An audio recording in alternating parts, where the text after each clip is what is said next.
آپ سن رہے ہیں اردو ٹریبیون کی اسٹوری اسپیس اور میں ہوں محمد زنیر۔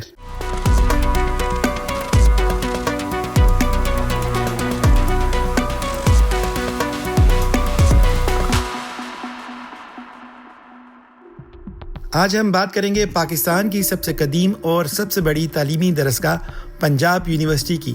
یہ یونیورسٹی اپنی 150 سالہ تاریخ کے ساتھ علم کی روشنی پھیلانے میں پیش رہی، لیکن آج ہم اس کی تاریخ کے ساتھ کچھ ایسے منفرد پہلو بھی آپ کے سامنے رکھیں گے جو شاید آپ نے پہلے نہ سنے ہوں۔ پنجاب یونیورسٹی 14 اکتوبر 1882 کو قائم ہوئی۔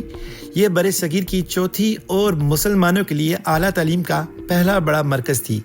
ابتدائی طور پر یونیورسٹی کا کیمپس لاہور کے انارکلی علاقے میں تھا، مگر 1911 میں اسے موجودہ مقام پر منتقل کیا گیا۔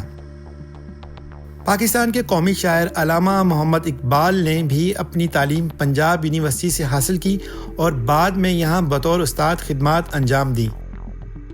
پنجاب یونیورسٹی کا یہ منفرد اعزاز ہے کہ اس نے ایسے عظیم رہنما پیدا کیے اور ان کی میزبانی کی جنہوں نے بر صغیر کی تاریخ کو بدل کر رکھ دیا۔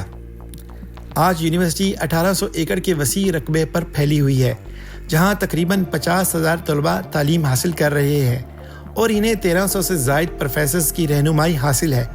یونیورسٹی میں 28 ہاسٹلز موجود ہیں، جن میں سے 11 خاص طور پر طالبات کے لیے مختص ہیں۔ پنجاب یونیورسٹی نہ صرف علمی میدان میں بلکہ کھیلوں میں بھی نمایاں ہے۔ یہاں سے پاکستان کے کئی قومی اور بین الاقوامی سطح کے کھلاڑی نکلے ہیں۔ ان میں سابق کرکٹر جاوید میانداد کا گہوارہ بنی ہوئی ہے۔ میں ہوں محمد زنیر اور آپ سن رہے تھے اردو ٹریبیون کی اسٹوری اسپیس۔